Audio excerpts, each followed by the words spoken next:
having covered many storms, many hurricanes on talk radio, some of the biggest including Andrew and, of course, Katrina. When Isaac hit this past year, the irony was, of course, that Isaac hit on the same exact day as Katrina. Now, Isaac, of course, wasn't nearly as strong a storm, didn't cause nearly as much damage, but look, that made it no less of a concern, especially for those who lived on the North Shore and then around Laplace, Maurepas, Head of Island. We took many phone calls in the days after Isaac struck from people who, quite frankly, were stunned at the amount of water that stood in their yard. They were trapped. People in Maurepas, Head of Island, trapped, couldn't get out of their homes.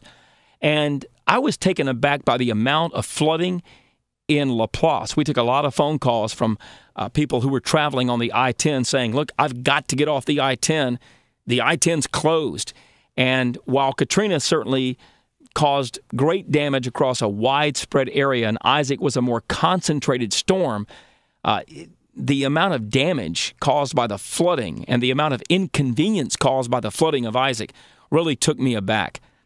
But the thing that I am most proud of in all of the storms that I've been a part of covering, whether it be, again, Andrew or Katrina or Isaac or Gustav, is that when people are searching for information, radio becomes their lifeline. The electricity's out. They may not be able to get TV at all. Of course, there's no internet, no newspaper delivery, and radio becomes that last lifeline.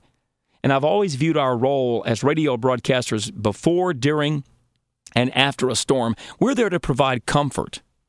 You know, I can't get in the Humvee and go out and bring you bottled water, but if I can let you know, along with our team at the radio station, that listen, the storm is heading this way, take cover. There's a tornado warning in this area, take cover. The storm has passed, and now we're telling you where to find tarps, where to find MREs. We're there to tell you, look, the power crew is right down the road. We're there to interview the officials from the power crews or the governor or the mayor, and we're there to give you information. What I have learned is that information gives people comfort. Just being able to know, yes, I'm thought of. No, I'm not forgotten. Because I know in the wake of Katrina and Gustav and Isaac, and I remember during Andrew, people began to feel like, hey, it's hopeless. There's nobody out there trying to help me. But through radio, we're able to say, listen, we're interviewing someone who's giving you information, and that information gives people a sense of power and a sense of, well, that they've not been abandoned. And so through my years, especially during storm coverage, I've learned that the power of what we do is the power of information that gives people comfort.